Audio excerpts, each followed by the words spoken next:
আসসালামু আলাইকুম। Hello everyone, আশা করি আল্লাহর অশেষ রহমতে সবাই ভালো আছেন, সুস্থ আছেন এবং নিরাপদে আছেন। আলহামদুলিল্লাহ, আমার পরিবারকে নিয়ে আমিও ভালো আছি। যে জায়গাতে আজকের ভিডিও আমার দেখছেন বা শুনছেন, প্লিজ একটা লাইক দিয়ে আমার ভিডিওটা কন্টিনিউ করবেন। শুরু করছি নতুন দিনের নতুন আরেকটি ভিডিও। আমার নতুন ভিডিওতে আপনাদের সবাইকে আমন্ত্রণ জানাই। এই যে আজকে সকালবেলা উঠে আমি ভাত রান্না করে নিলাম, তারপরে শাক ভাজি করে নিচ্ছি। একটু এলোমেলো ভিডিও নিয়ে আজকের ভিডিওটা সাজালাম। আর আজকে আমাদের সাথে রান্নার মাঝখান দিয়ে ঘটে গেল ভয়াবহ একটা দুর্ঘটনা। দেখতে থাকেন, আশা করি আপনাদেরও ভালো লাগবো। তারপর আমি রান্নার ফাঁকে দিই। তারপরে কালকে আমার হাজব্যান্ড রাত্রিবেলা হাঁসের ডিম নিয়ে আসছিল। এই হাঁসের ডিমগুলো পরিষ্কার করে নিতেছি, অনেক ময়লা ছিল। তারপরে একটু ভিজিয়ে রেখে তারপরে সুন্দর করে এগুলা পরিষ্কার করে নিতেছি একে একে। এই যে আমার পরিষ্কার করা শেষ হলো, এখন সুন্দরভাবে ধুয়ে নিতেছি। যারা আমার ভিডিওতে নতুন আছেন, প্লিজ আমার চ্যানেলটাকে সাবস্ক্রাইব করে যাবেন। যদি আপনারা সাবস্ক্রাইব করে যান, আমার ভিডিও ছাড়ার মাত্রই আপনারা নোটিফিকেশন পেয়ে যাবেন। আপনাদের মূল্যবান সময় করে যে কোনো সময় আমার ভিডিওটা দেখে নিতে পারবেন। আর যারা আমার চ্যানেলটাকে আগে সাবস্ক্রাইব করেছেন, তাদেরকে জানাই অসংখ্য অসংখ্য ধন্যবাদ। আর আমার বাবা আসছিল, আপনাদের দেখাবো, আগের ভিডিওতে আছে। আজকে আমি ভিডিওটা, আজকে জুম্মার দিন শুক্রবার, আজকে ভিডিওটা করা, আজকেই আবার ছেড়ে দিতে আসছি ভিডিওটা কমপ্লিট করে ভয়েস দিয়ে। আর আমার বাবার দুধ চা খাওয়া নিষেধ, এই জন্য আমার বাবার জন্য প্রথমে সকালবেলা আমি চা বসিয়ে দিলাম, রং চা। আর আমরা ঘরের কেউ একটা বেশি একটা চা খাই না, কিন্তু আমার বাবা আসলে একটু চা বানানো হয়, মাঝে মধ্যে দুধ চা বানাই, আর বেশিরভাগই রং চা দেখবেন বানাতে আমার বাবার জন্য রং চা বানাই। তারপর আজকে বললাম না সকালবেলা ভালো লাগতেছে না, কিন্তু ভালো না লাগলে কি আর গৃহিণী দিকে তো কোনো ছুটি নেই।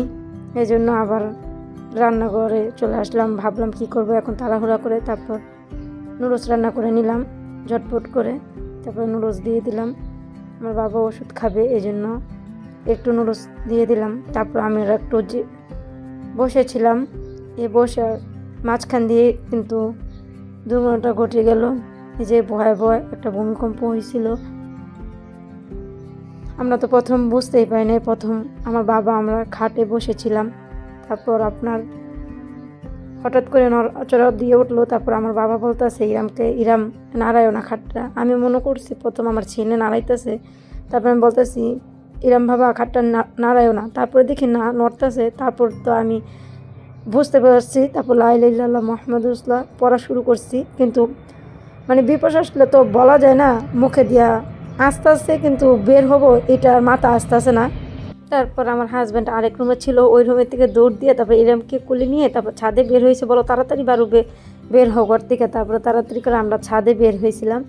তারপরে বের হওয়ার পরে তারপরে দেখি সব মানুষ নিচে নেমে আসছে। এই আল্লাহ যাহা করে তার মনে ভালোর জন্যই করে, এটা আমাদের জন্য মনে একটা সতর্কবাণী ছিল। সবাই চেষ্টা করবেন যার যার জায়গা থেকে বেশি বেশি করে আল্লাহর শুকরিয়া আদায় করার জন্য, আল্লাহর ইবাদত করার জন্য। দেখেন আজ যে শুক্রবার, এই শুক্রবারে কিন্তু এই ভয়াবহ ভূমিকম্পটা হলো। প্রায় 5 থেকে 7 মাত্রার ভূমিকম্প হয়ে গেল আমাদের বাংলাদেশ। সবাই দোয়া রাখবেন আমাদের বাংলাদেশ যেন নিরাপদে থাকে। তারপরও খবরে শুনলাম অনেক নসন্দি ক্ষয়ক্ষতি হয়েছে, তাদের জন্য দোয়া করবেন। আমিও দোয়া করি তাদের জন্য। আল্লাহ তাআলা আমাদের অনেকজনকে হেফাজত করছে। আজকের দিনটা এখন বয়স দিতেছি, নাও থাকতে পারতাম। এই আল্লাহ তাআলা মনে হয় আরেকটা সুযোগ দিয়েছে আমাদের জন্য। এজন্য আসেন আমরা সবাই আল্লাহ তাআলা বেশি বেশি শুকরিয়া আদায় করি, আল্লাহ তাআলার ইবাদত করি। যে যেটাই করি না কেন, কাজ করি, দিন শেষে জানি আল্লাহর ইবাদতটা ঠিক রাখতে পারি। সবার জায়গা থেকে সবাই চেষ্টা করবেন।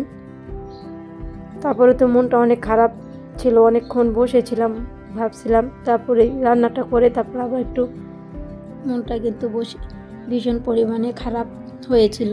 তারপর ভাত আমি খেয়ে ফেলছি, তারা তো নুডলস খেয়েছিলাম, ভাত খাই নাই। তারপর আমি ভাত খাওয়ার পর তারপরে একটু জলপাই আচার বানিয়ে খেয়ে নিলাম। আর দেখেন আজকে শুক্রবার, এই শুক্রবারে কিন্তু এই ঘটনাটা হলো।